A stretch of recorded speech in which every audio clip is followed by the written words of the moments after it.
there any clarifying questions or comments? I have one. This is Marlon Davis. And this is based on slide 8 of the presentation. And essentially, doing the MPC transfer operations, are there lateral loads being applied to the MPC shell as it's going down via the shield ring and or the seismic restraints? It can occur. Okay. So you can experience lateral loads on the MPC? It can occur depending on circumstances. By procedure, we make every effort to align the MPC so that it's perfectly centered and you would have no contact with either the shield ring or the seismic restraints, but it can't be entirely ruled out.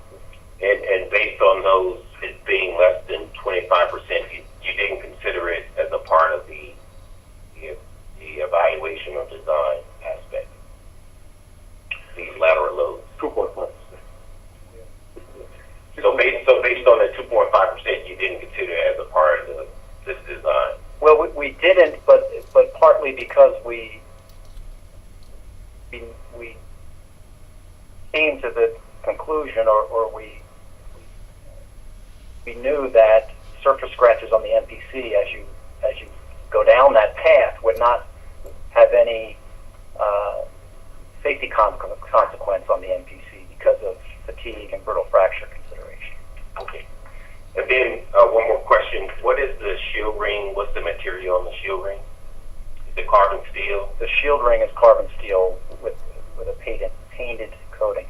And did they consider doing the design, a part of it, cross-contamination from the stainless steel to the carbon steel? We did, which is why it does have a painted coating on it. It's not bare carbon steel. But we recognized that there was a potential for contact, so measures were taken to apply a protective coating to that. And the seismic restraint, that's carbon steel or stainless steel? That's stainless steel. Okay. In all your designs, or just at certain licensees? I'll need to confirm that, but I believe they are all stainless steel. We'll take an action to confirm that. That's all I could clarify.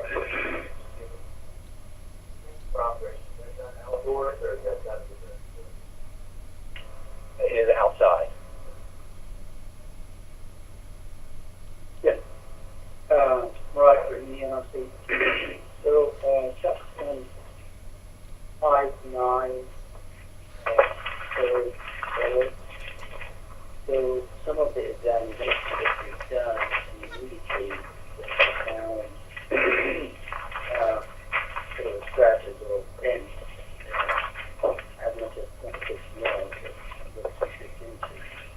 That roughly corresponds to over 200,000 pounds of force. That is just a local value. Yeah, you have to. There's two effects at work here. One is abrasive wear and one is adhesive wear. So when I don't know which slide it was on, but I made the remark in the presentation that there's roughly 1.2 mils, or we estimate 1.2 mils of depth for 1,000 pounds of contact due to abrasive wear, where you have impingement and erosion of material very locally. When you superimpose on that adhesive wear and some transference of material, what you see are these very distinct local peaks and valleys where you actually see material being deposited on one surface and removed from the other. So within those local peaks and valleys where you have combination of abrasive and adhesive wear, we saw in the worst case measurement 26 mil. In a very small area. So the numerical estimates that we made, those formulas are applicable to abrasive wear, and they can't be used to estimate adhesive adhesive wear effects.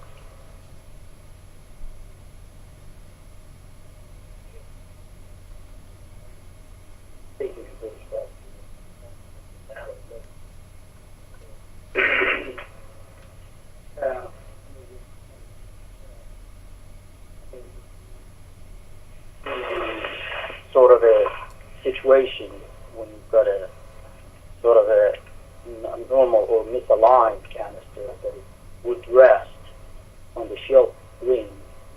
The weight, it would be more than 2,500 pounds. It's not about resting. This is just about sliding. Yeah, I know. This is because you're considering normal operation as you're lowering the canister and you're looking at the seismic ribs, the axle ribs. You're looking at this, but I guess how do you sort of at these 26 mils? How can you tell that the scratch? It just 1.2 mils. How do you distinguish these numbers? The 26, it comes from a measurement that still has an average of close to 0. Yeah, but I guess you're saying you found cases that you had the 26 mil indentation. What tells us that we have adhesive wear present is that while we see valleys as deep as 26 mils, we also see where material has been deposited, and we see peaks as high as 20 mils. So there's a very irregular pattern to some of these localized scratch marks where you have pronounced peaks and valleys. So it's clearly not an example of abrasive or erosion wear where you're impinging and scraping material away. You have a transference of material between the surfaces. And we see that more markedly with where there was contact with seismic restraints, where you have austenitic steel on austenitic steel.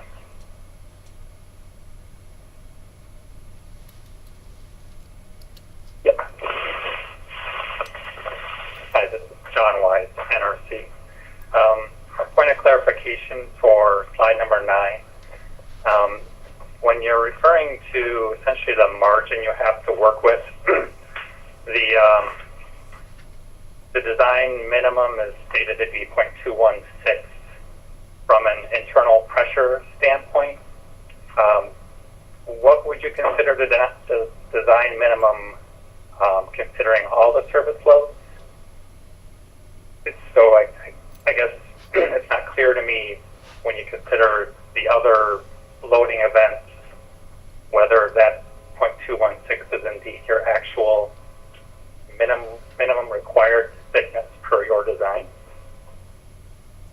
No, you're correct, John. 0.216 is the minimum required thickness per NB 3324. It's an absolute minimum based on the internal pressure only. And then there are other mechanical effects, secondary stresses, as I talked about as well. All of our design basis calculations are based on a half-inch nominal wall thickness, and we carry some safety margin or design margin in those calculations so that we are maintaining margin over and above the ASME specified limit. Now, in the matter of the scratches and peak stresses, as I was saying, there's no prescribed or explicit limit that comes into play when you're considering a localized surface scratch. Yeah, I think I understand what you're saying. I just, as you stated, you said you use a half inch in your design. That includes some margin. So what you're telling me is that, well, I guess I'm not sure what you're telling me. How much wall thickness do you need to meet your design stresses that includes accidents and beyond the code internal pressure. I think a better way of saying it is that all of our design basis stress calculations for the MPC, where we check primary and secondary stresses against the limits, none of those calculations would change. We would not revise them because of any presence of surface scratches on the MPC. Because, as I've said in the presentation, they would be examples of local discontinuities, and they wouldn't enter into the primary and secondary stress calculations where there are explicit stress limits that we are meeting. I understand your explanation. This Roderick again, what John is getting at, your design basis thickness for this UMass, what is your design basis thickness? Minimum requirement. What it has been approved. 4.5 inches. Yeah, 0.5 inch. The half an inch, yeah. So it is a 0.5 as opposed to, I guess, 0.216. 0.5 is the Right. is the designed thickness. That's For the what nominal. we're talking about in terms of what is approved for the design. Yeah.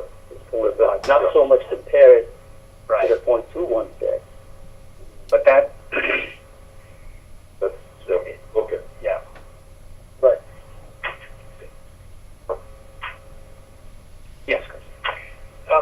If you could, this is Chris Regan, NRC. If you can clarify for us your understanding of the applicability of Section 3 of the code as primarily a design and fabrication code. Understand your understanding of entry upon service, I guess, for lack of a better terminology. Some understanding of when the MPC is loaded, drained, dried, seal closed, backfilled, at what point in time does the MPC enter into service? Clarify that point and how that applies to which section of the code you are using to determine whether or not the scratches have an impact. I've heard both sides. That's why I'm asking for clarification. Yeah, and I'm not the expert when it comes into inspection matters. I'm more of certainly a stress analyst, but I do know that subsection NB does not directly address in-service inspections. So the ASME code, there are multiple sections that govern design, welding, inspections, etc. So even though we reference ASME Section 3 and B for design consideration, and we use that to establish stress limits, we do invoke and appeal to other sections of the code for ND inspections and welding, and so to that end, I mean there are inspection requirements that do get into in-service and pre-service inspections in Section 11. But I don't know. I'd have to. I guess I would take it as an action to get back to you exactly what would be the defining event that crosses you from. I think what you're asking is sort of pre-service or manufacturing into service space. That's the question I'm asking. Yes, because that would push you to one code or the other to determine whether the scratches are acceptable or not. So I think that was I personally wouldn't want to answer that without giving that more thought or consideration, talking with some of our experts back at Holtec. A quick follow-up to actually Marlon's question regarding the painted carbon shield ring.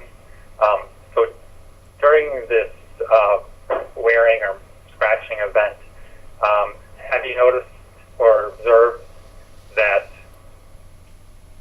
the paint on the shield ring in fact was worn away and you did get transfer of the carbon steel onto the MPC, or do you know either way? We have seen evidence of wear marks on the shield ring. I can't confirm or say if we've identified the presence of carbon steel on the MPC shell. I don't know the answer to that.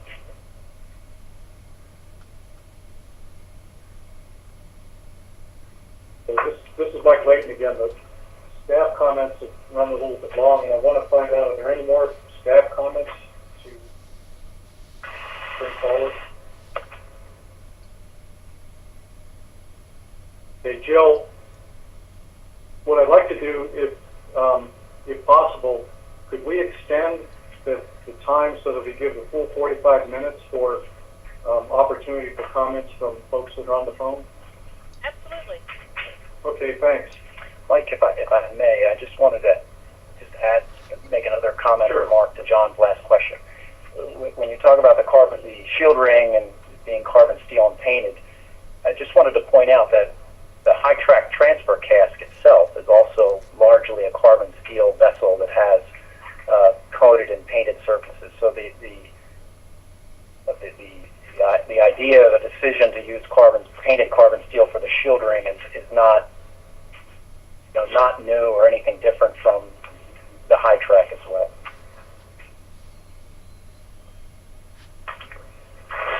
So are there any more questions from NRC staff?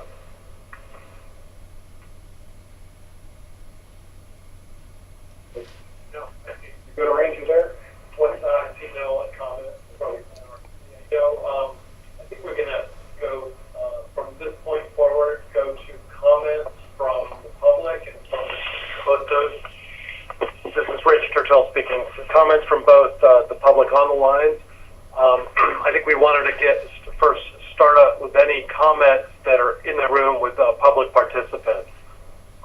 Do I see any show of hands of anyone who wanted to make a comment or question on the part of any public participant in the room? Being none?